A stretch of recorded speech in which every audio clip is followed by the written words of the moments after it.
Allegiance, and then Justin will give our opening ceremony. I pledge allegiance to the flag of the United States of America and to the republic for which it stands, one nation, under God, indivisible, with liberty and justice for all.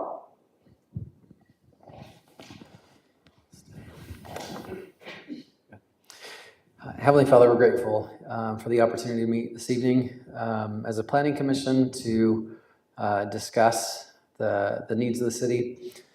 We would ask that would help us to be open to differences of opinion and understanding, and help us to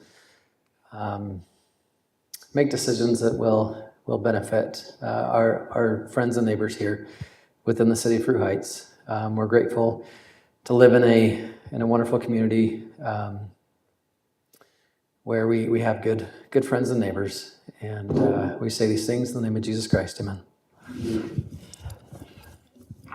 Roll call.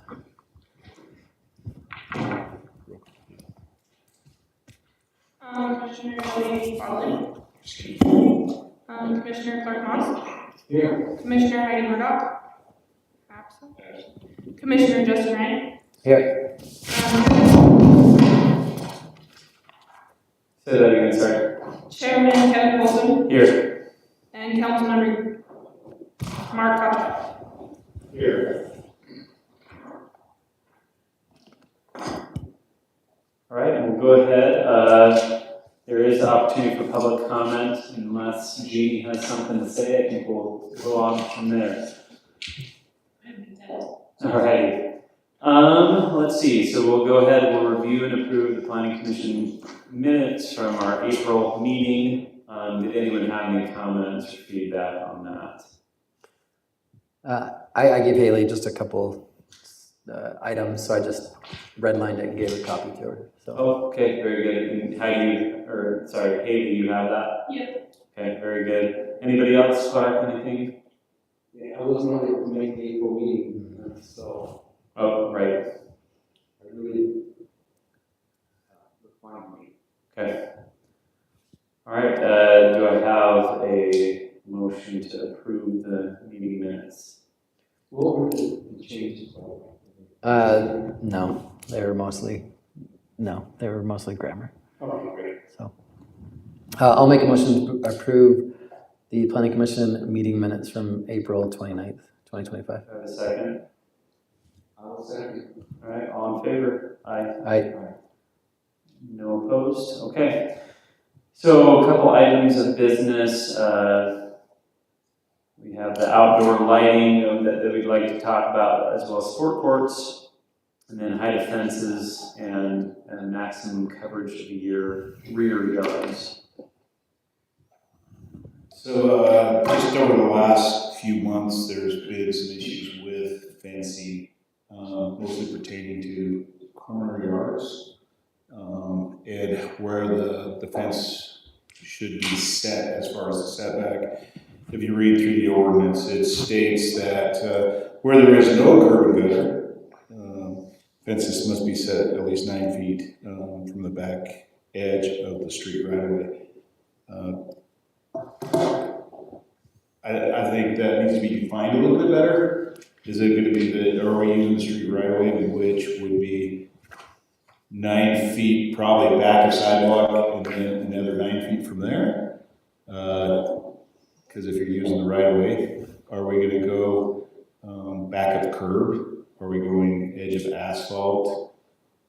Right now, our city standard with the fence is, with the sidewalk is 6 foot back of curb, and then we usually have 3 feet with utilities and those kind of things in that 3 feet, which is 9 feet where we usually set the fence. And that kind of averages out where there is a park strip, because you have a 4 foot gap for the park strip, and then usually a 4 foot sidewalk, and then we try to stay a foot off the sidewalk. I think it's 5 foot sidewalk now. Yeah, the new rule is it will be a 5 foot sidewalk for handicap.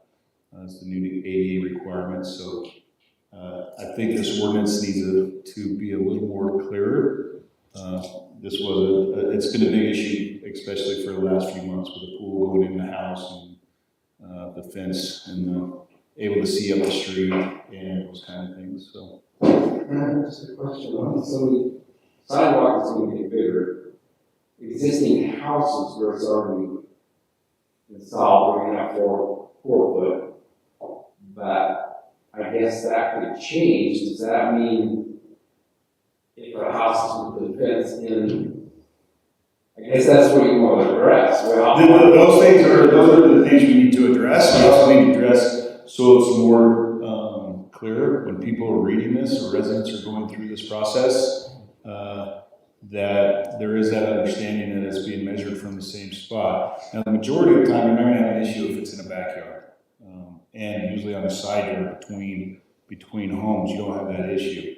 It's once you get on corner lots and those kind of things where a lot changes for that. And that's where the issue can become really clouded. And in reading this, that last sentence really throws it off. It doesn't, it's without. It should with or without, maybe, curb or gutter. It's measured from the right of way. But as if it's measured from the right of way, a lot of streets maybe have 40 foot of asphalt, but the right of way is 60 feet. So you're another 15 feet into that person's yard. And then if you went another 9 feet from that right of way, You're at their front door. you're to the front door, yeah. Because we changed the setback for the homes a few years ago. So they're 25 feet. Can I ask a question? Mhm. In my mind, the edge of the right of way is the property line. It's not edge of asphalt, it's edge of right of way. So the edge of, it might be clear if it just said property line, 9 feet behind the property line. But in my mind, the edge of the right of way is where the city street ends and the property line starts. But you're saying that right now, 9 feet allows for a 4 foot side, or a 4 foot park strip. And what used to be a 4 foot sidewalk and then 1 foot. Now we've widened sidewalks. And in many cases, we're pushing for a 6 foot back of curb sidewalk, which would leave 3 feet on the other side of the sidewalk. And that's neither here nor there, but maybe it would be clearer if it said 9 feet behind the property line. And maybe it needs to now say 10 feet behind the property line. Because sidewalks are wide. Property line could be the 9.5 feet already, because that's where you measure setback for homes, is you come in that 9 or 10 feet, and then you use your 25 feet for that setback for your home. So if you're gonna use that, I don't know. The more of the problem is on corner lots. I mean, That's what I was gonna say, because that's the view obstruction issue, because if it's a very front of house, like, I don't think anyone really cares, right? But it is, someone trying to come around a corner, they have the obstruction. I know in some cities, they outline specifically that here's the restriction if you're that corner lot, and it can't go to the normal height. It has to be like, 3 feet? That's what I've seen. It's 3 feet or 4 feet. Right. Sometimes it's Can 2 you feet. describe to us what the problem is on the corner lots? So, for example, right now we have a swimming pool going in a backyard. It's on a corner lot. The fence before went right next to the sidewalk. Well, this corner lot backs the front property of the neighbor. So when they're pulling out of their driveway, that fence is directly on the back of the sidewalk. So it's 6 feet off the road. Those individuals would say they can't see up enough for people walking down the road and stuff like that. So that's the problem that we're going through. It's been a big issue just over the last couple of months. And is that one an opaque fence, or is there any slats? Or There's no slats. No visibility. It's two different fences. The developer put up a vinyl fence. The homeowner put up a wood fence on the side backyard. So one person's side yard is another person's backyard. Front yard. Front yard? Yeah, it's the front yard. So as they're pulling out onto the road, or that the person's backyard, which is on the corner of a lot, the fence comes down and. Is it a flag lot? No, it's just a corner lot. So, Could we pull up a map and see what that looks like? Oh, wait, is this the same guy that was trying to get us to? yes, Okay, I remember this property now. Okay. So, the safety is a really sort of issue, and it's a rescue that I was very clear, where you put it myself. So what do they We've had troubles, I remember, on the road with fans, and those people just lowered that fence. There, and does that solve the issue? I don't know if that solves the issue. I mean, there's a lot, personally for that one, there's a lot more to that. It's not just the fence. Yeah. There's a huge backstory to that. But. Was the fence already existing? Yeah. Isn't it? Yeah, it was for probably 4 or 5 years. Yeah, okay. That's what I was. But once they took it down, Hmm. in order to put it back up, they needed to get a permit. They were shy of a permit the first time. Yeah. And if they would have got a permit the first time, our statement would have been, you need to get 3 foot back of sidewalk to put your fence in. This is 6 feet, right? But this is kind of that, wait a minute, your ordinance doesn't say that. It says only if there's no curb and gutter. And it's kind of everywhere, it doesn't match. So this is something that is a land use issue, and so it's something for But it's this guy's the side. planning commission to try to figure out. I mean, I have my ideas, I have, how I interpret things. But once again, this needs to be defined to where everybody's got to be on that same page and being able to easily understand it. Their side. It doesn't mention it in that ordinance. But what about bushes? They can be obstructing too, and I think we have to follow the city. Well, and I think this would actually has fences, walls, hedges. So I think you could use that in the same description is, hey, a hedge can't be the same. You can't come and block the view. It can't. It needs to be off the sidewalk a little bit.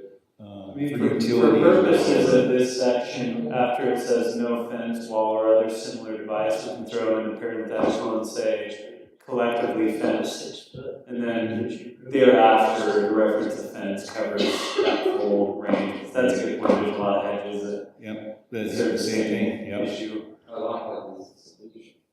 So right now, the way that that last sentence is written, fences must be set back at least 9 feet from the edge of the street right away. How do you interpret the edge of the street right away? I guess I know. We have some disagreement. So if you want to go directly what the definition of the street right of way is, it's that full width. It doesn't, not only what it includes anywhere there's a public utility, all that kind of stuff. So, for example, most roads are either 60-foot right of way, and that's your street right of way. From the center. Yeah, from the center, so 25 each direction. Yeah. So you figure you have 15 feet, you have 9 feet, and then you're getting back to where the edge of the right of way is. And so if you want to go by that, that means you're taking that fence, and you only have to have 20 feet for the house. I mean, you may have a fence that's right next to the house on a corner lot, or really close to it by the time you go down 9 feet off the. But the lay person, they're not going to know where that edge of the street right of way is because they're going to assume the street ends. Here's the street. Yeah, here's the street. That's the rest of it's mine. Sure. And that comes to education. That comes to if you have a permit, it's easy to come back and we've done that for other places. If you look at some of the other streets, they got new fences up. They're 3 feet off the edge of the backup sidewalk or 3 feet off the curb or something like that. there are a lot of areas in Fruit Heights where that fence is right on the back of the curb or sidewalk. Even on corner lots and stuff like that. There could be My an issue. neighborhood, right? I have it. My lot has it, right? Yeah, so, I mean, looking at this, it says that only on a side yard or a front yard, let's see. A front yard, you can only have a non-view obstructing fence. Yeah. I have a solid fence on both sides of me. Like, And so, it's only supposed to be 4 feet tall. oh, and I got much higher than that, so. So, but then that's another thing. It's your backyard, it's their front yard. If it's a corner, it's not. If it's a corner lot. In my That's instance, another Yeah. discussion that came up. What if it's a backyard to somebody and the other person's front yard? Mhm. What is the rule? Because if you actually took that fence and you put it 1 foot inside that line, that's your fence and it is A backyard. within the backyard, it's with the right. If it's in the other person's property, it's in their front yard. Then they need to meet those standards. So Well, I'm just saying, over the last few months, this has been a really hot topic. Just I've actually had the attorney. one property or multiple? What's that? With multiple properties or just one?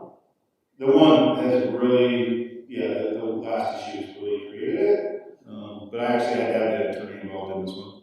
if it's a corner lot, I would assume the safety concern on a corner lot would be the corner. So we do have a clear vision ordinance for the intersection. Yeah.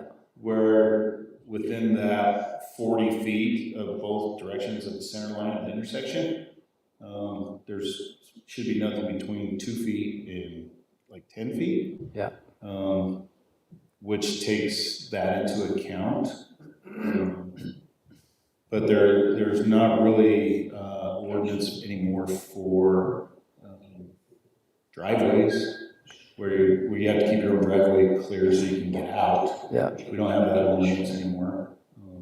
Well, and I think in this specific issue, and I know we're not talking about a specific issue, but it could be in the middle of a block, and you could have the same problem. You could, yeah. Just depending on how somebody wanted to fence off their yard, yes, you definitely could. Yeah.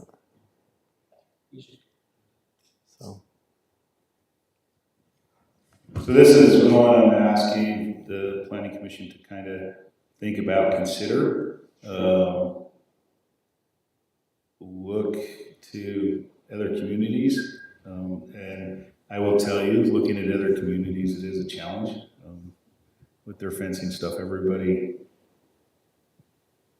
kind of has their own thing on that. So depending on where the development was developed, there's the points of where you measure is going to look different. Yeah. And one size fits all is going to be a little challenging. Yeah, and that's why I do like the idea of saying, okay, here's your curb and gutter.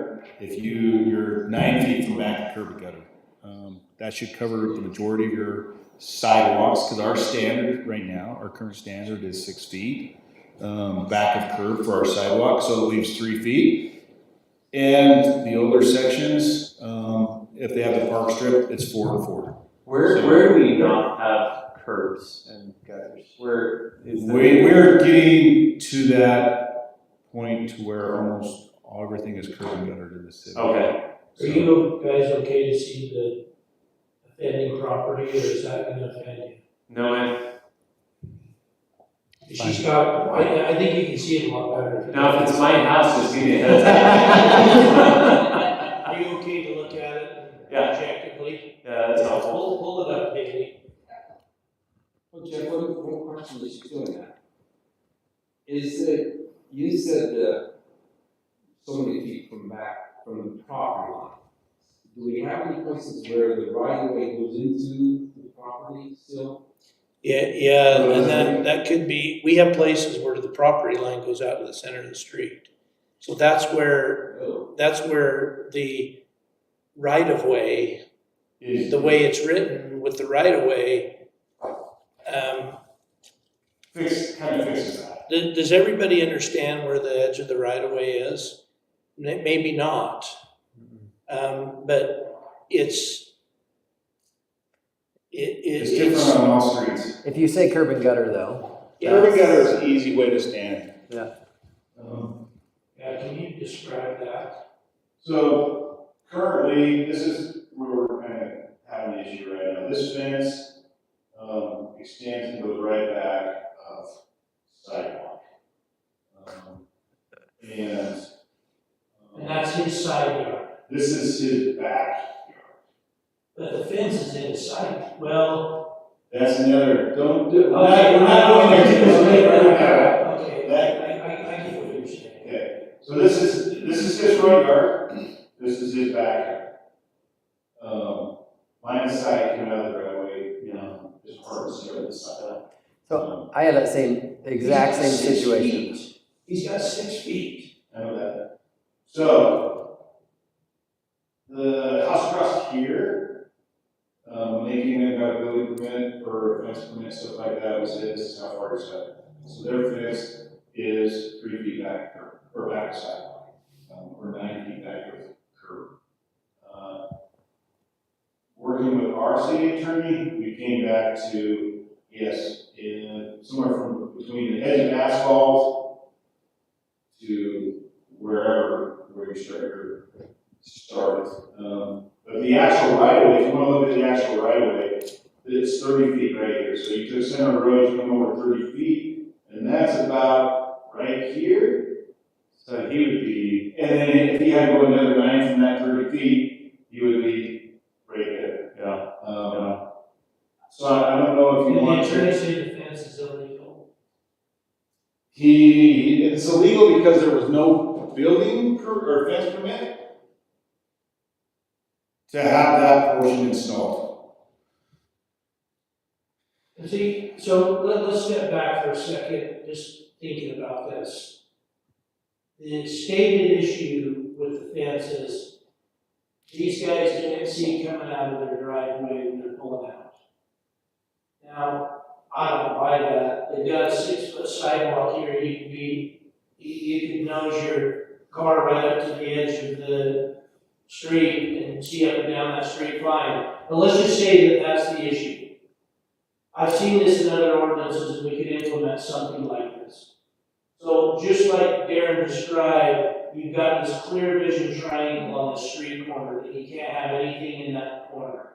I've seen a similar thing in situations like this, where you have a much smaller clear vision triangle that starts at the street corner and goes out like this on both sides, and instead of 30 feet, maybe like 5 feet. But I'll bet you I could look up 4 or 5 of those and place them on that right there and be in lines with that. Yeah. But that could be a resolution to this. If we're trying to define, okay, what's the issue? I can't see pulling out of my driveway. Well, we could look at implementing an ordinance that says this has a little clear vision triangle, just like that does, just on a much smaller scale, that if that fence was right up against the street, yeah, you can't see. You gotta pull halfway out of the street where you can see up and down the road.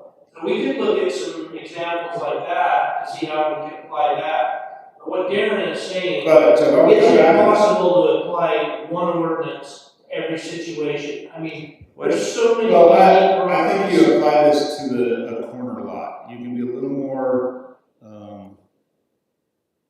regulatory on a corner lot when it affects others. I will tell you, we used to have a clear order visible thing for driveways. That's people's yards. They're like, well, I'll put whatever I want here. I'm the one pulling out of the driveway. I got 9 feet before I get to the road, and here's all my stuff, where I got all this stuff. We don't have a clear vision ordinance for the driveways.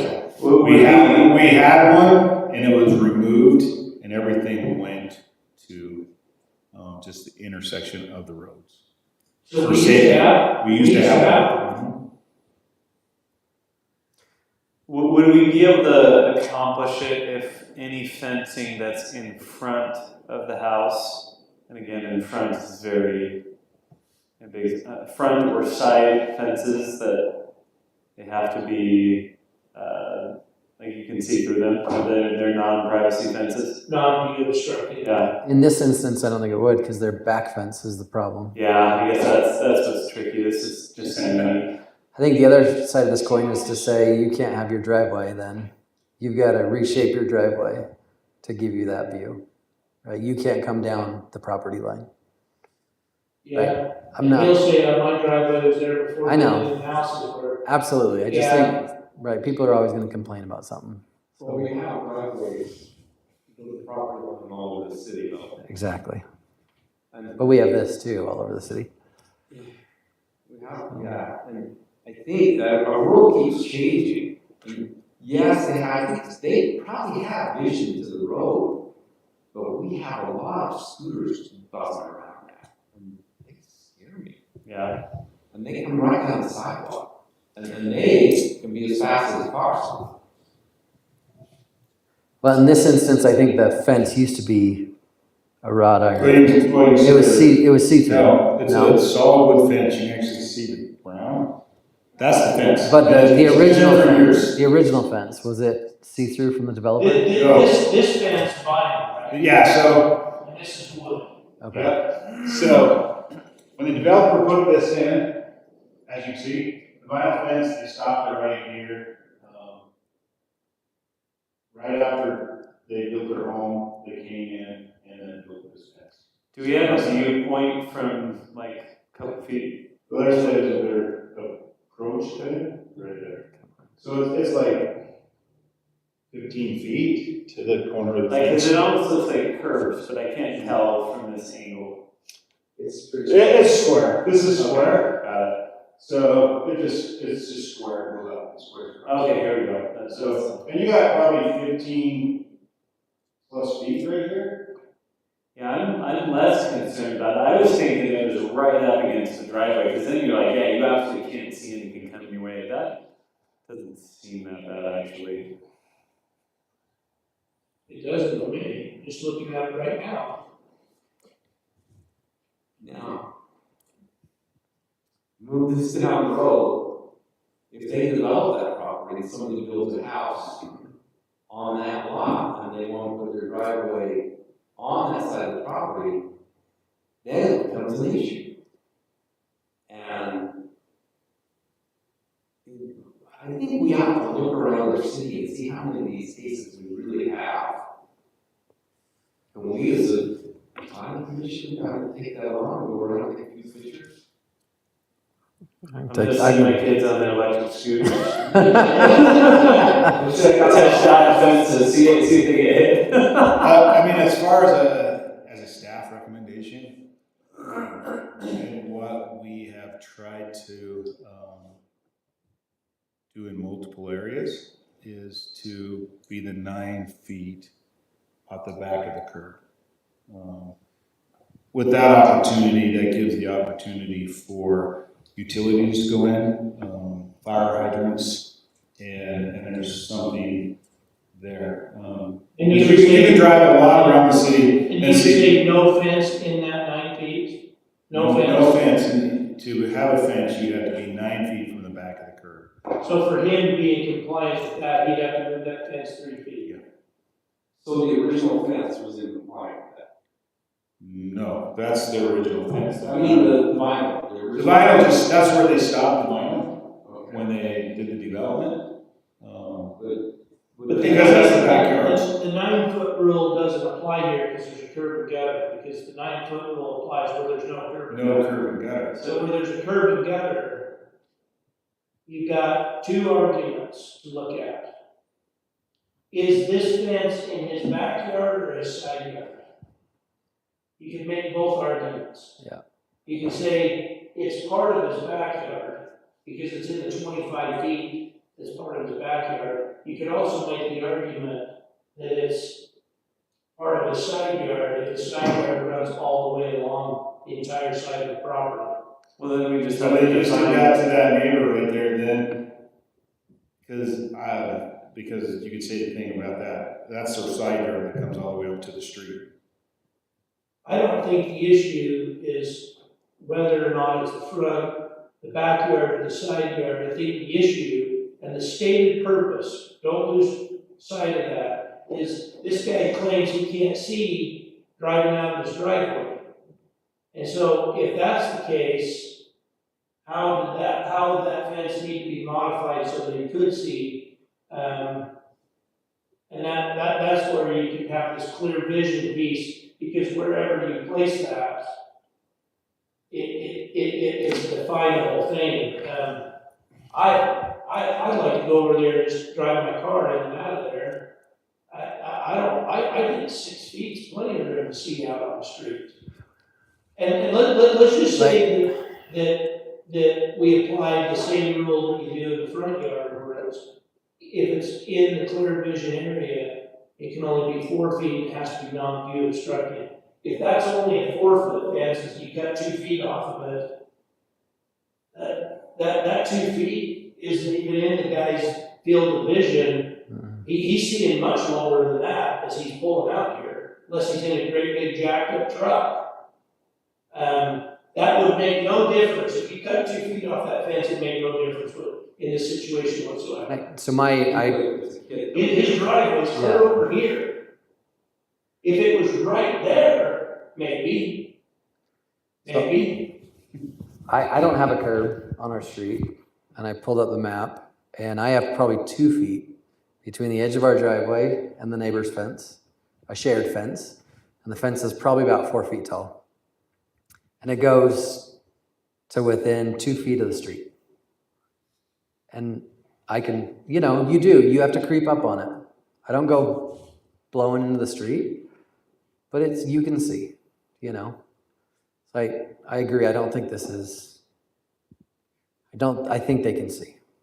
I guess I'm reluctant to change a whole bunch of ordinances because of one person's, right? My question is just a more. This is not clear. Yes. I think it needs to be Yes. clear I think that's great. and gone that way. And that's the direction I'm looking from the planning commission. Yeah. Is a clear ordinance, so when a regular resident comes in and says, okay, I'm reading this, okay, my fence has got to be this far. I know where I can go measure, and it's this far. If they can't come back and say, whoa, So is 9 feet from curb and gutter sufficient? Well, we would still need an exception. The rule would be 9 feet from back of curb. The exception would be the few places left, or the limited places left where there are no curb or gutter. So how do we continue to measure those? Because that's trickier, right, you don't have that landmark to base it off, it's fixed. I mean, do you go edge of asphalt? In actuality, in Fruit Heights, How many places are there? Yeah, do you have the I same think everything is stats? curb and gutter. I'm trying to think, I don't know if there is any right now. There's a couple temporary turnarounds that don't have curb and gutter. I'm trying to think where, I think you've got pretty much everything. I think Fruit Heights City now has everything curb and gutter because our last spots are like Mountain Road, We do. We have curb and gutter. and some frontage road, guys, but those are all now curb and gutter. So in that case, that seems pretty straightforward. The 9 feet from curb and gutter. 9 feet from back of curb. Back of curb, How wide is the sidewalk? 60, So that would go 3 more feet past that. yes. You have to move that 3 feet. So an advantage to that, just once again, is your public utility easement is within that 9 feet right through. So if you're back that extra 3 feet, your cable TV, your all those kind of things that come through that area are not behind a fence. And in those easements, especially Rocky Mountain Power, they always say you cannot build anything on this anyway. So it's a protection to the homeowner. Rocky Mountain is just the worst to draft an easement with. They are so obnoxious. I hope they're watching. But they're very clear that, hey, you cannot build anything, and if we rip it off, we have no liability to anybody. So that's going to be another argument in favor of just getting that clarity, because if they had to go and dig under it, they're going to rip that fence down, they're not going to pay down to the... Yeah, that's right. That's what they'll do.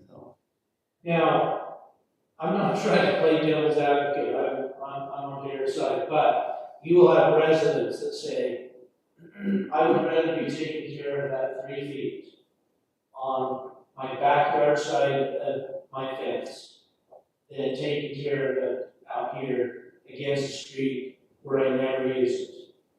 And I think plenty of people would run the risk that they could lose that fence, the utilities need to be dug up.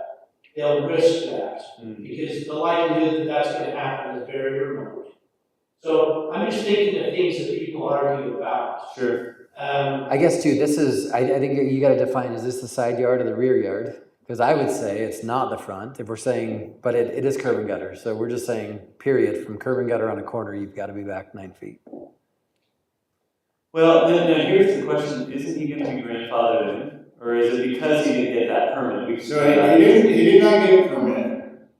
He tore the fence down to build his, Okay, so that in order to put a fence back up, he needs to have a permit to be within the city ordinance and the requirements. And realize this, when you pass a new ordinance, you can make it retroactive or front or forward facing.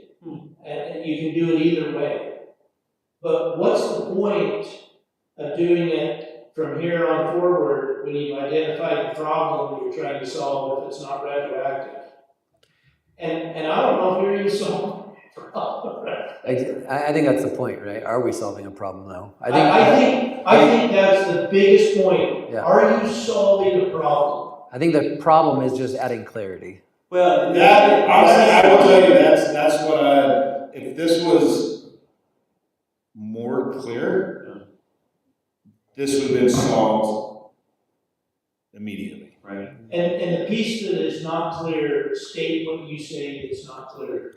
Where it says 9 feet without. Yeah, where it comes back and it changes it. But why does any of that apply right here when it's curb and gutter? Because it doesn't give any measurements if there is curb and gutter. Again, we can't just think we're legislating to one situation. Clark brings up a good point, like what about the situations where, let's say, the driveway is right up against fencing? And again, I don't know where that plays into setbacks and everything else, but if you're coming out of the driveway right near that fence, that then is a real problem. You're just saying there's nothing in that code that tells you where that particular fence needs to be. Yes. Clearly. Because if it said from back of curb, it's clear. It's very clear. I like that. But yeah, I guess then, is there a way for us to address the potential issue of like the fence being up against the driveway and truly not having visibility? And is that I trying? think that's another- That's what I'm talking about, kind of this But that's not the issue. small driveway clear vision piece. Do we have that? I guess in the city, that's the thing. I can think of communities that are not Fruit Heights where you have those sorts of issues, and we fortunately don't live on the East Coast, so that's not our issue. Why didn't we take that out of the ordinance? I honestly don't know why it was taken out of the ordinance. I think when I don't remember that. the clear vision for the intersection was updated or moved around, that portion. I will tell you, the driveway portion was, because we've always had the park strip, the 4 feet, and then people planted trees or whatever they wanted on that backside of that 4 feet. They're pulling out of their own driveway. They don't like the fact that, hey, I gotta, what's the difference of 1 foot at that point? It changes when you turn around and come back, and now you have a 6 foot back of curb sidewalk. Your vision coming out of your driveway changes, your vision, all that changes at that point. Is it something? I don't know. I don't know if that's something we look at the same time and make something like that. It's been. But it's a very, very hard one to enforce. Because most people aren't going to complain coming out of their own driveway. If they are, fix it. At an intersection, the city can come in and say, hey, this is a hazard, you need to fix it, and have the backing to do it. There's a difference between backing out of your driveway and pulling out frontwards. These guys have the luxury to always pull out Yeah, frontwards. and they have 2 driveways. Yeah. It's been a long time since I wrapped my head around these kinds of things, but I'd like to take a shot at seeing if I can draft something that maybe is a little clearer. And So it would be something separate, that- there would be the back of the curb and then separately, a separate ordinance that deals with this visibility issue. And I think one thing that's helpful is if we come up with a schematic, a drawing that we can look at that shows where on your property fences can be. I just want to caution the planning commission, are we solving the problem or are we creating more? Because you can sit and tinker with things and you're just causing another problem that we didn't have before. But there's some things that I want to go back and look at that are just sticking in the back of my mind, but I'd like to come back with another look at this. I think I can come up with some better scenario than what we're looking at. I like that, like, I think, yeah, trying to wordsmith something here is not really gonna be appropriate. It will become midnight and not come off something good. I don't think. Well, and I think this is something I just want the planning commission to be aware of. You know, if you got direction, we'll take that direction as a staff, put something together. Do we put more authority on fence permits until we do that? Because I will tell you probably 95% of the people do not get a fence permit and haven't got a fence permit. I did not when I built my fence. well, I did not know that was a thing. let's go back up. The fence needs to go back up there because of his pool and stuff like that. Yes, it will go back up. He's already applied for a permit. So if we end up going 3 or 9 feet back to curb, then he's gonna have to move it. How about we're, He won't have to move his pool, will he? No, none of that will have to be changed because it still can be considered a backyard. It's just not a fenced backyard for that 3 feet. Well, I think it depends on if the permit is, I have not issued the permit yet. yes. I emailed him back and said, this is where I want you to measure from. If you'll come back with your site plan with that, I'll approve the permit. Because it matches the rest of the ones that have been approved in that same area. so the house across the street east is 9 feet back to curb. Yeah. And that's. If you go down and the New Weaver Basin fence, same thing. It's all outside. And so that's what was required when they got the permits. If the planning commission will allow, I'd like to take a shot at drafting something that we can consider at the next meeting, just as a discussion item. Sure. Just as a comparison. At the end of the day, I could probably take every ordinance in the book and drive around the city long enough till I found an example of how it doesn't work, or it doesn't apply. There's always going to, you can't think of everything. And not everything applies to everything in every way. It's just impossible. So I always like to look at it like, are we solving problems or just making new ones? I agree. But if it's a safety issue, I think that's another matter. And I don't know whose opinion, Whose opinion is safe or not whose safe? opinion matters, but I'd like to take a shot at this fence thing. And address it, add some language to it that addresses what you do with side yard fences. And what you do with fences in relationship to your next door neighbor. And I think, again, we'll want to get the defined term so that fence includes the idea of a wall, hedge, anything that constitutes that same sort of idea. Just, again, don't leave any holes that people can. Your situation where you've got a fence that comes right up to the edge of the street, that's not particularly good. I mean, that fence has been there for probably 30 plus years, you know? And you dealt with it. Yeah, like I've never had an issue with it. Like we moved in 4 years ago with it there, and I've got new drivers and they're figuring it out, you know? So Okay, so there's the fence one. Lot to think about. The lighting. Yeah.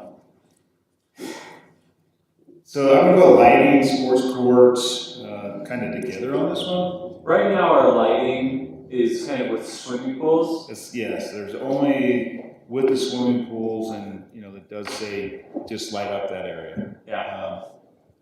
I've had multiple calls from different residents now that there's all these pickleball, sports courts, all that going in the backyard, side yards, all the different things where the lighting lights up the whole block or lights up 3 or 4 neighbors' houses at the same time.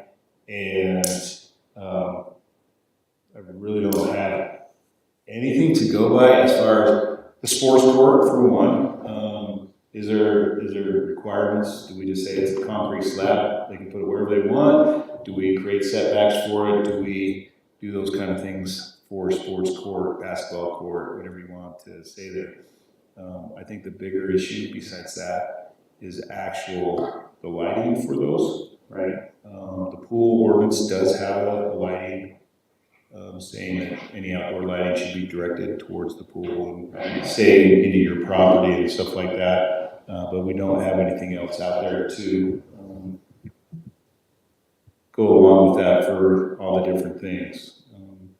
So this is another one that, once again, this is multiple. This isn't just one individual. This has been multiple this summer of complaints about lighting in the neighbors. I live And the complaint is lights are too bright. Yeah, I live 4 houses away, and they're out there playing pickleball at 10:30 at night, and my whole bedroom's lit up. And so, In looking at other cities around us, there's a wide range of approaches. Like Clinton, I like theirs, and I think people here will like it. Any court lighting shall be installed and directed in such a manner as to not cause disturbance to neighboring residents. that's something like that's nice and clear. I think that's something that, once again, we're doing Ours not does have say an ordinance that. like that. For swimming pools, ours says almost identical. It Yeah, says swimming pools, says Yeah, that same. I like that, but at the same time, it does not, it doesn't give us any teeth to be like, are you, aren't you? And then you have on the extreme other end, you have Centerville, which it's like a novel. They start pretty vague. They say outdoor lighting fixtures shall be arranged to direct light away from adjoining residential property, which I think is a little more descriptive. But then it starts getting real granular. Lighting fixtures mounted on utility poles shall be fully shielded, cut-off type fixtures that will not allow light dispersion or direct glare to shine above a 90-degree horizontal plane from the base of the fixture. I don't know what that means. I don't have a degree that helps you with that. I worked for a lighting manufacturer for 10 years, and that's very common. But It's just saying, that lighting's coming out instead of like this and straight out this way from the fixture. Yeah, it But means like that's what I like as a lay person who's like telling. I guess that's the thing. I guess if they're giving it to their contractor, the contractor's like, yeah, I know 100% what this is. Yeah. But if it's some Joe Schmo, like just handy Dan, like going out and doing it, they're not gonna know. 90 degrees, like I don't know. But I mean, it's good, but it's very, very specific. And people will look at too, my pole, here's, the light comes off 90 degrees with it. It still shines up and down in every direction. Well, what's like? But it's still 90 degrees off the pole. fixtures, like it is very specific. There's another factor here too. If the lights are shining towards the house and the house is white, it's gonna be, Reflective. or they got a lot of windows, it's gonna reflect right back to the neighbors. I don't know if we can address that, but. North Salt Lake had a nice, one that I think will be hard, but what they do, they say location and type of lighting will be subject to review and approval by the planning commission. That, I don't know if that's the answer, but then you have the problem of, depending on shifts and changes in the planning commission, very different treatment over time. So it was just interesting seeing how some of these different cities do it. I think the flavor of what I've seen people coming in, they would really like Clinton's language. But I think it'd be important to try to get it maybe a little more tacked down for the idea of making sure, you know, I know in some places they have the little like kind of wraparound shield. Yeah, and we've had to do that on streetlights before, Right. that are shining in. So that We just- come in and we put a shield on the side or something Yeah. to direct so the light's not going that direction. Right. We require for all our street lighting now is dark sky. So, that does help. So, yeah, Because that is no something light can go that, up. it doesn't, it's not at 90 really, it's automatically starting to force the light to go down, just the way the lights are made. And is that something, maybe that's something we build into it, is that people do need to put these, I don't know, what have we said? Dark sky. Dark sky. Dark sky, yeah, Yeah, dark sky. something like that, just because I think that's what people's concern really is, I don't know that too many people are just putting open light and it's just broadcasting I'll show everywhere. you some of the pictures I've received. And I think it's probably right, if this is a sport court and you have light poles here, it's going into the neighbors this way, right? It's Okay. not necessarily going back, but it's going on the sport court and then into the neighbor's yard, would be my guess. Yes, or 4 houses down, because they're in the cul-de-sac. They got their sports court lit up and it shines all over the streets, into the backyards of the people. So I also pulled some cities and I noticed that some cities, they limit the height of the poles, of the light poles as well, which would then theoretically limit the light trespass, yeah, as well, so But potentially something to look at. they can also put them on their houses, and we have some pretty tall houses. Yes, it's true. So it, And sometimes you have a slope issue too, if it's over this side here, it's Yeah, continuing down the whole street that's essentially. true, yeah. But I do like that, what you said, dark night. Dark sky. Dark sky. Yeah, just light pollution, so it's a dark Kind of like that, although now I'm thinking, I have like a floodlight on the back of my deck, I wonder who's bothered by it. Nobody did. Lost on Valley. Okay, I ordered the same thing when I read this, it's got floodlights. right, Sometimes we forget the wrong, so I remember right. Which, is another question. Could we put something in the ordinance that said, sport or and recreational lighting needs to shut down at a certain time of day? So I noticed a number of cities either call out 11 PM or midnight as curfew for outdoor lighting. So, And that seems reasonable. I know somebody that had an individual had a basketball court right next to their bedroom, and he would go out by himself and play basketball till like 1 in the morning. And, the light and the noise would just come right in. He got a divorce and left, so So he was playing basketball. yeah, there's a reason. maybe his wife didn't like it either. But I think a component on a curfew on the lighting might be good. Farmington has another good one too, and sorry, I'm getting distracted, and I like the idea of a certain time as well, just something fixed, because if people are calling in, they at least have an expectation of this is the time that they should be done. But I forgot, Farmington has a good one too, that's maybe a little more specific, but it's still that general idea, no lighting may be installed in connection with this is specific to the sports court, which shall throw any direct rays beyond the property lines on which it is constructed. So That's really close to what our old one says, it keeps it. Yeah. So I like that sort of idea, that it needs to stay within the boundaries and, I like that. but yeah, 11 seems reasonable as far as the time, right? I agree. I mean, I'm crotch dead, I'd go for 9:30, 10, but. Me too. I agree with 11. I think that would be a good What time. about a weekend, you know, people like to have parties after midnight or whatever? Well, The problem is that some people have to, I would just call it 11. I told them, we do have people that have to work on weekends. Okay, just something to think about too as we're going through this one, enforcement. Oh, yeah.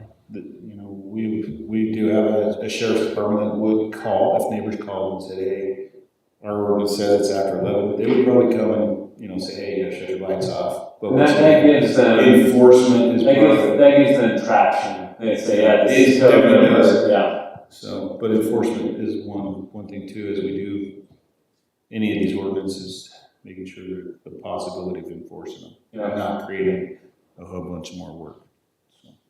Can I ask a question?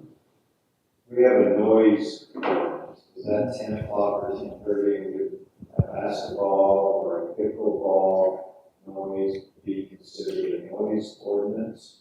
Possibly. What It's switched to there's a different for gatherings, and parties, if I remember right, in the noise ordinance. I think it's 11 p.m. Is that? I'm pulling it up now. I can't remember, but there is something with that. I hope it's 10. That's my style, but gotcha. So I did find a presentation. It doesn't say specifically what city it is, but it looks like it did go before a planning commission here in Utah. It looks like from the description, it's probably like, I'm guessing it's like Cottonwood Heights area, based on city streets that they're talking about. But specifically in noise, they said that they did this whole study and that it's similar to, what did they say? A can dropping, where was it? So they have like all these mitigation things, like that residents should use a quiet paddle. I don't even know what that is, but a quiet paddle. They should use acoustic and structural wraps on any buildings surrounding to try to, limit noise. Add vegetation around to try to limit noise. But somewhere in here, it did talk about that noise was actually just as much an issue as lighting. I'm not saying that we need to necessarily address. I live right next door to a pickleball court, and I never notice the lighting, but I do notice the noise. Right. So 7A0720 is our regulated noise. It shall be unlawful to cause, permit, or perform the following acts. Oh no, this is very specific. This is loading, construction, power equipment. There should be one for gatherings and parties in there too. I Yeah, don't know I'll what that. I can't remember what it states. Okay, so this says, compared to other sports courts, pickleball produces sounds at a louder level, approximately 70 decibels at a 100-foot distance, similar to a vacuum cleaner, freeway traffic, older or louder appliances. Typical outdoor decibel threshold is 55 decibels. Tennis is typically 40 decibels. So they do say it's louder than basketball. 100% they do, because in the summertime it's too hot.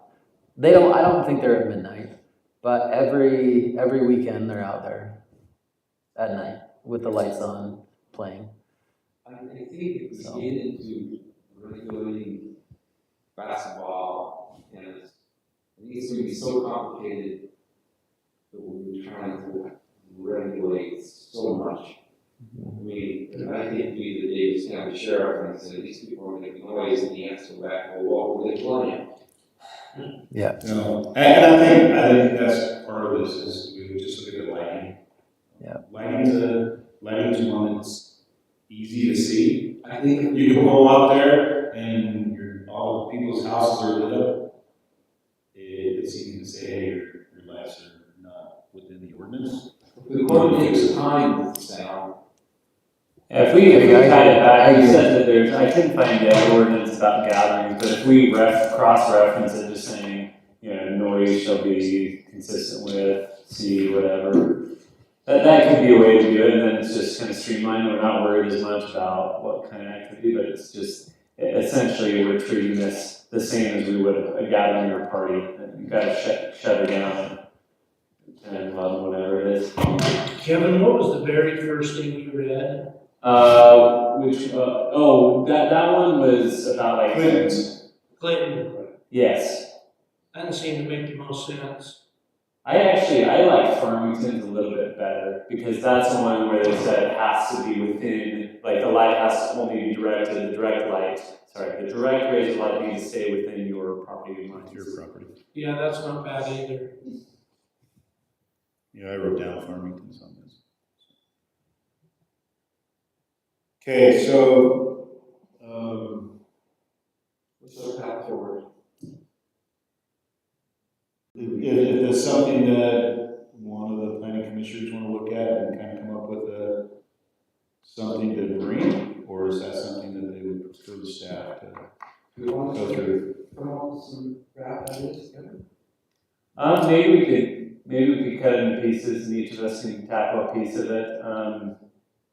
I'm lazy, so I'm gonna claim that Farmington piece. Can I do lighting if anyone wants to do like, Well, I think we only want to do lighting, right? is lighting? I think the lighting, I think We do have any concerns about setbacks. I know that was something that came up. well, I guess if we control noise and we control lighting, do people care about the setback as much? I think going back to one of the things is it a concrete pad or is it a sport court? Is it a basketball court, You know? right? Like, Because some cities get very detailed about sport courts too. Yeah. I don't know. I don't know if You got any complaints about? I haven't had complaints about sports courts as much as just being in a backyard. When somebody was trampling in the front yard, everybody in the whole neighborhood went ballistic, saying you can't have it in your front yard. You don't want pickleball court in the front yard. Because if this isn't a sport court specific issue, it sounds now to me it's more of a lighting and sound issue for things. The majority of it is, the majority of it is lighting, and I think a lighting ordinance could solve a lot of it. Essentially, I almost feel like we pull the lighting language out of the ordinance, make it a standalone, and then perhaps we broaden our noise ordinance. Maybe that's the answer here. Noise and light. So, Yeah. I'd be happy to take a first crack and then circulate internally. If you can send me our current gathering noise. Yes, I'll get that. I'll And send you then the resend noise. me the pool lighting piece. Yep. And then we can just kind of throw something together. Yeah, we've got a noise ordinance that fairly clearly defines what's The allowed. noise ordinance is really good, so. Because then I think if we can get it broad enough to cover issues like, just my kids are going out and playing night games. And I'm in the ordinance. I said 10:30 is enough to get inside. Shut your mouths. But, just broad enough to cover basketball, tennis, pickleball, kids playing night games, like just gatherings so that, we can kind of just level it out and make it easier for enforcement. And then, I think it can be pretty detached from the idea of just any one activity. So then we're the other one that has kind of issue, not an issue, 25% of the rear yard coverage. Once again, this is interesting, so I've talked to different cities about this, where they measure, how they measure, and a lot go by whatever the setback is. So, for example, I'm gonna go to the pool one. Our requirement right now is 6 feet. All of these things. That's your footprint of the pool, is that 6 feet. It's not the concrete, the plants, all that around it, taking up that 25%. Same with the building. It's the footprint of the building, wherever the concrete is for that building is the setback. There's a lot of disagreement because the ordinance just says 25%. Where do you get your definition of what that measurement is? So the definition of what the denominator is, the denominator, where does the backyard start? So the backyard, the backyard is set on a regular lot. You have a off-shaped lot, you have a corner lot, the backyard could be a little different. How is it defined currently, the backyard? So a rear yard is from the main portion of the house to the rear of the property. What does that In the mean? corner back. The rear corner. It just I says, think the easiest way to say it is the rear yard is everything that is not a front yard or side yard. okay, but You on take, corner lot, you take what's the the front side yard? yards out, you take the side yards out, and what's left over is the rear yard. So what's the So I side? put my fence halfway up the side of my house, but that's my backyard because it's all fenced in. But It gets tricky on corner lots. Well, mine's not a corner lot, I'm just saying. Where I put my fence, everything back behind it is my fence. It's all fenced in. And you can put your fence up to the front of your house if you want. See how complicated this is? That's why I say it is very complicated. I'm looking at this one to more define What is the problem? what is considered. Is it just the footprint of the pool, or because that's the setback? We don't use any of the concrete around the pool as a setback. What's the stated problem? The setback being. There's too much hard surface in backyards. So I looked So in. are these multiple complaints again? Kind of, know. What, and I guess what are people complaining about to that end? I mean, Their They're neighbors. creating too much hard surface and the water cannot get into the ground. It becomes too much area that's impervious. Is it going on? no, is it, yeah, it's No, we already have an ordinance that keeps that, says you have to maintain your water. You have to do it We around. have to correct it, because I remember that part of our pool ordinance. So that, I guess, personally, right now, I just am not envisioning why that's a problem for the neighbor.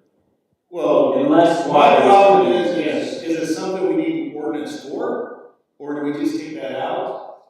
yeah, I think that's the problem. If it's not applicable, we shouldn't have it. So like, get rid of 10, 11, 16. Here's my thoughts about it. It's an old ordinance. It's not uncommon for cities to have this kind of language. I think it probably originally it was an aesthetic thing. That you have yard space that's not all concrete and things are kind of spread out. I suspect if you went around the city, most of the big lots in the city are probably in compliance with that ordinance. Most of the small lots and most of what we have seen built over the last 10, 15 years is probably largely out of compliance with that. Well, if So you have it's more almost like associates, it's you have lots, ordinances so you have. That's past its life expectancy. Yeah, Because it's exactly what you said. If the water's not running off their property, Who number cares? one, they have nothing to complain about. Yeah. And number two,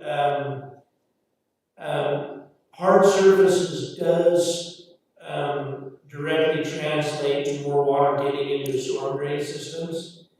If our storm drains are designed to handle that, yes, less water is soaking into the ground. But I think that most small lots are pretty much covered up with something. A shed, a patio, a pool, a sports court. I'll bet you very few small lots will meet well, that. I'm thinking like Cherry Heights, I wonder if any of them could be compliant with this, because I just don't think they're able to. Because just their patio. Yeah, if they have the patio alone, they're done. Like, Because I still, I remember reading that ordinance. That it has to be a certain percentage. 25. No more than 25% of the rear property. And remember, yeah, and remember, Covered by a structure. we're only talking about 25 feet from the back property line. And we 25 just feet. changed We're not talking that. about the whole backyard. So six. That 25 feet. It's probably an ordinance that needs to go. Well, here's the one question though, we do have different setbacks for accessory buildings elsewhere, right? Because that would be my one concern, you don't wanna have house and then giant whatever building they build, right? Well, I think you still have to hit for any accessory building, you still have They to. have their own setback. There are setbacks. That's what I wanna make sure before we like say, hey, let's put the kibosh on this, cause that would be a problem. I mean, can anybody think of what negative would be to taking that out? What would the negative to that be? The biggest negative, I think, is if we keep pushing and we end up With not the, having places where the water will soak in the ground. I think that's important for our eco structure Yeah, here. And so because of that, I would hesitate just yanking it right out, or that all these new developments going in. I don't think we've ever enforced it again. I think, Is somebody demanding that we enforce it? Of course they are, right? We need to- Yeah, why would I be here if I wasn't? Well, and I will tell you, if you just go by the footprint of the pool, they're at 24.84%. Now, if I add all the sidewalk that you put around it, or the patio that you put around it, then I'm gonna be more. Is it an aesthetic thing? Like, what's the complaint? That's what I'm trying to wrap my head around. they're just requiring the city to enforce. They're just mad. I'm not you. I don't call you about it. I will sometimes. Okay, appreciate it. They're, Thanks for the heads up. they're just disgruntled neighbors. No, yeah, I guess that's. And that's, yeah. But so I'm just trying to think, to the point of water, groundwater, and making sure it finds a place. Right now we have language about that in the pool ordinance. Do we have it elsewhere standalone that, hey, you need to direct the groundwater on your property so it does not harm your neighbor? Maybe that, if we're going to get rid of this. It already how do we says- it expand already it? says that. The pool does. Where It else does. does it say? But we need it to be broad enough applying that if someone doesn't have a pool, they still, if they're going to Concrete the whole. concrete the whole backyard, they need to design it and engineer it so that the water gets where, It goes into the ground. instead of going to your neighbor's house, especially if you're on a slope, right? That's a real concern, and I can get that, and that's why I do understand, and that's why we pushed hard in the pool ordinance to make sure there was that specific language. Yeah. But right now, as it stands, if that's only in the pool ordinance, it's not broadly applicable to any This situation. ordinance does not specifically address concrete. It doesn't. But it does say, nor any parking space, which would be most likely concrete. I mean, it could be asphalt, but. But that's only at the rear. Probably should say any impervious surface. Yeah, that's what I found. Because in Yeah. my mind, concrete should be treated the same as the shed or the pool, in that it's an impervious surface. Sure. That's how I saw most cities when I per the request, to go research. That's some cities actually designate structure and call out exactly what does the structure mean, and then the balance is impervious surface. But there is concrete, I believe, that actually will allow water to seep through it as well. Is there? I believe. There's some different materials out there. They're, I have seen videos, Yeah. it's super cool. Yeah, Super cool. yeah. Or pavers. I think somebody can make the argument that pavers would allow water to seep through. Or as they well. have to create piping or some sort of drain system themselves, but just the idea, like we did with the pool, hey, fine, because that's gonna be the biggest argument people have, is I'm gonna do what I wanna do with my property. Great, but you can't harm your neighbors by doing it, right? Yes. Yes. And so that's the biggest thing, is maybe, again, we utilize similar language to what we did then in the pool ordinance, and if we're gonna get rid of this, that there is some standalone separate ordinance, so that if someone does get ransacked by groundwater coming down slope from them, that You must maintain, water on your property. Would I anybody, think that's in the SLEDS ordinance, that's sensitive land, so it's a little bit different there. would anybody have concerns if we increase the percent from 25 to that you could, for example, you could cover 50%, just throwing out a number? actually, and while you're on that, what about, we have specific language that we put in relating to culinary water use of lawns up in these new developments.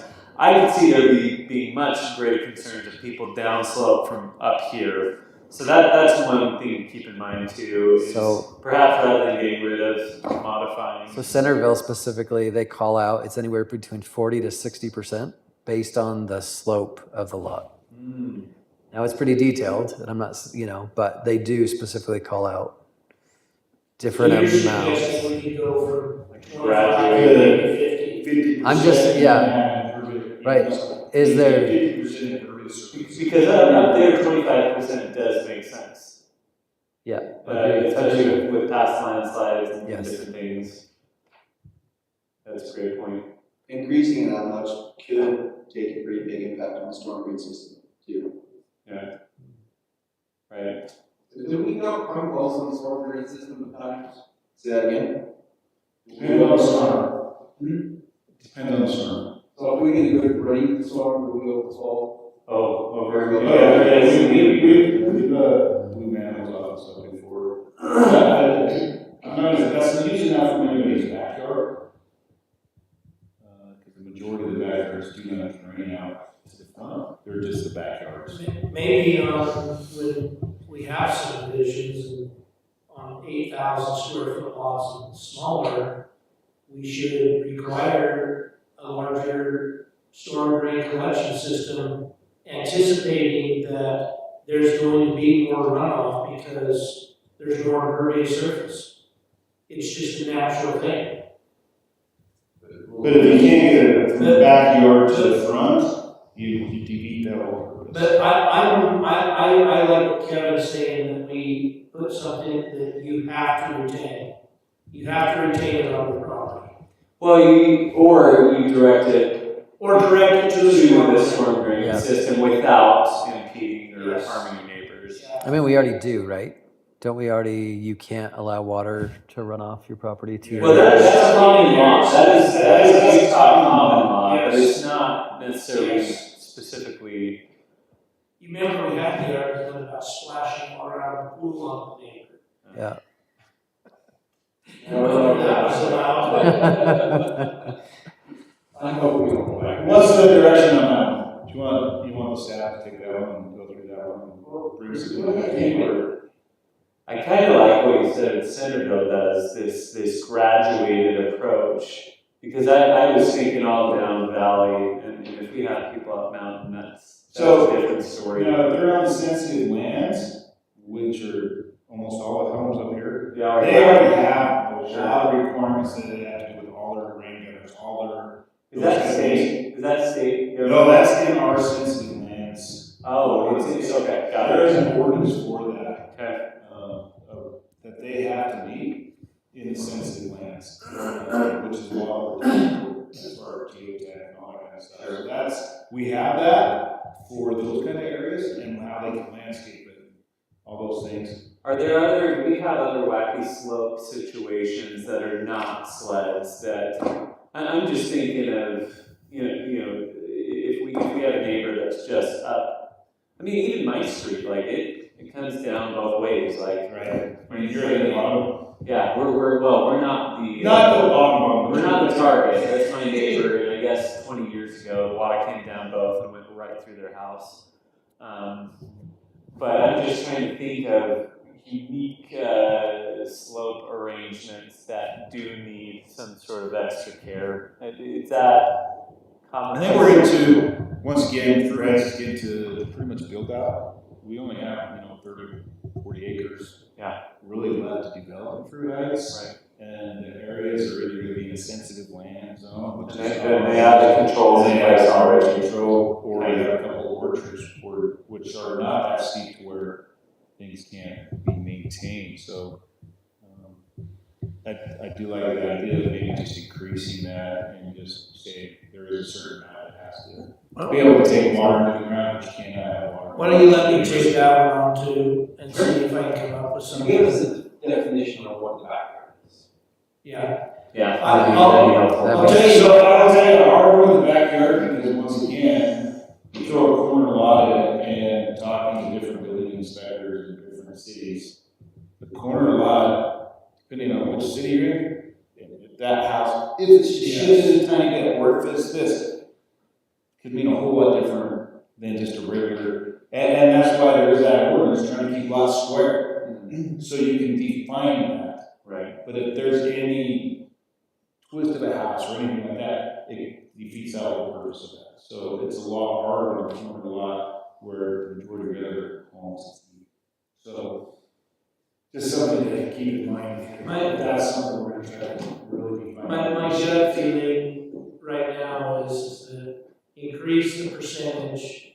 maybe just 50%, and eliminate the language about the required rear yard, and say it's the whole rear yard.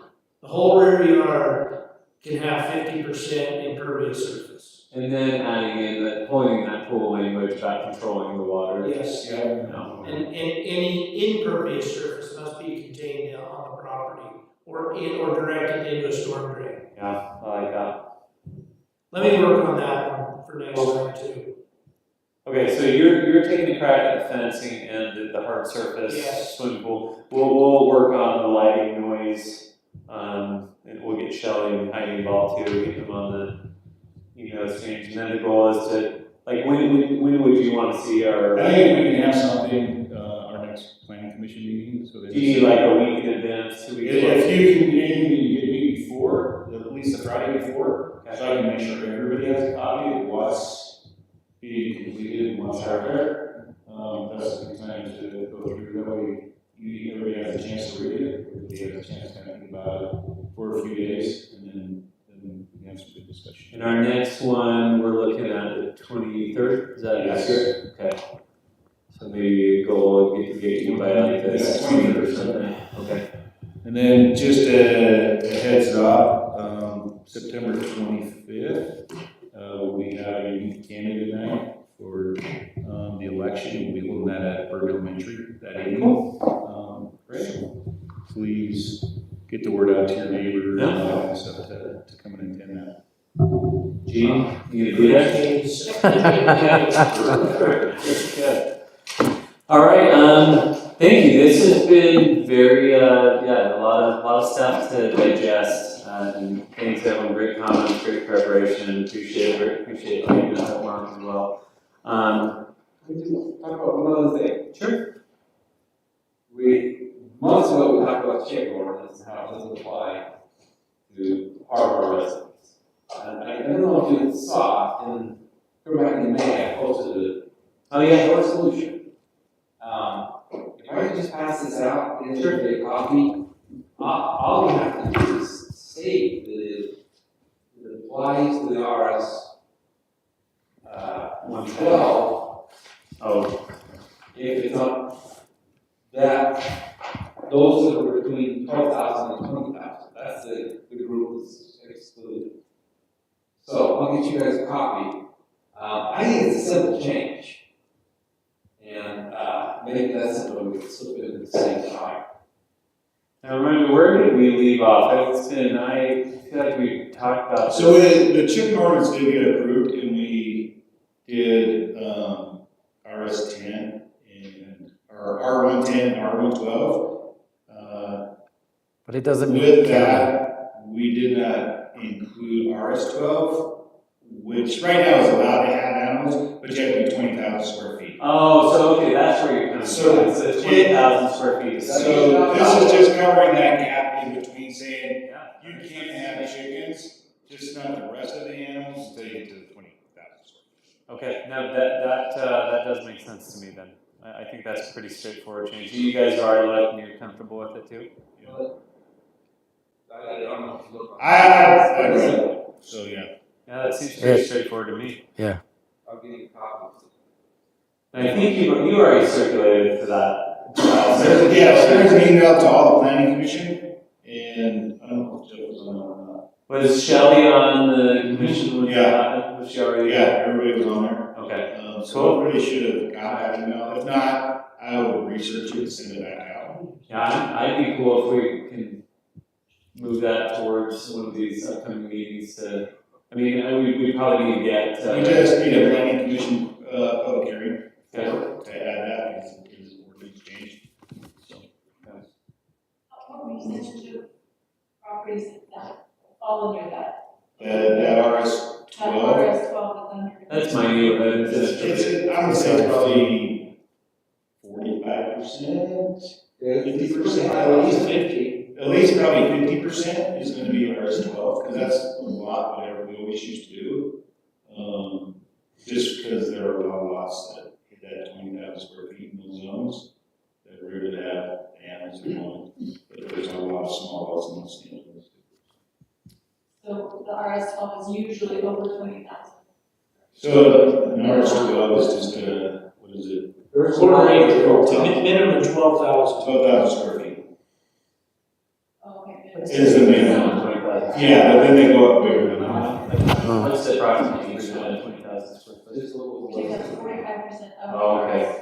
Okay. Or 12 or 45% of the city. 45% of all All the the homes in the homes are city sitting in an are RS-12. sitting in RS-12. It's probably more like 50. Yeah, 50%. That color. Half the homes are probably zoned RS-12.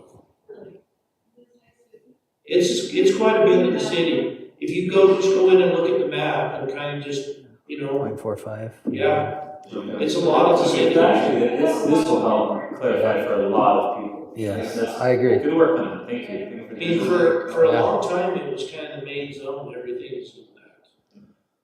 That was the cool thing in the 80s, 90s, maybe, no?